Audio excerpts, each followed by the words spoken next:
நான் தான் உன்னை உண்டாக்கினேன், இந்த உலகத்தில் வைத்திருக்கிறேன், நான் எல்லாவற்றையும் கவனித்து கொண்டிருக்கிறேன். என்னை குறித்த பயம் உனக்கு இருக்குதா அப்படின்னு ஆண்டவர் கேட்கிறார். தேவனுக்கு நீ பயந்துரு. அப்போ மனுஷருக்கு பலவிதமான பயம் இருக்குது.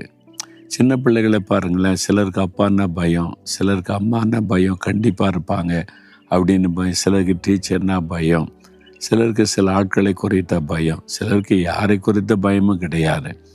ஆனால் எந்த பயம் இருக்குதோ இல்லையோ, தெய்வ பயம் நமக்குள்ளே காணப்படணும். யோபை குறித்த வேதத்தில் சொல்லியிருக்கிறார், ஆண்டவர் சாட்சி கொடுக்கிறார், அவன் தேவனுக்கு பயந்து பொல்லாப்புக்கு விலகுகிறவன். தெய்வ பயம் நமக்குள்ளே இருந்தால் பாவத்துக்கு விலகி நம்ம வாழுவோம்.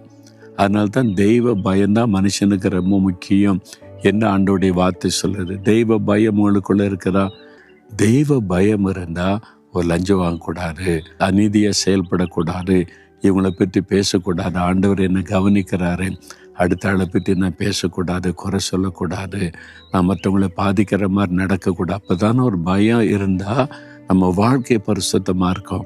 உண்மை குறித்த பயம் எப்பவுமே எனக்கு இருக்கணும். நான் உமக்கு பயந்து பரிசுத்தமாக வாழணும், நீதியாக வாழணும். அதற்கு என்ன நான் ஒப்பு கொடுக்கிறேன். இயேசுவின் நாமத்தில் ஆமேன், ஆமேன்.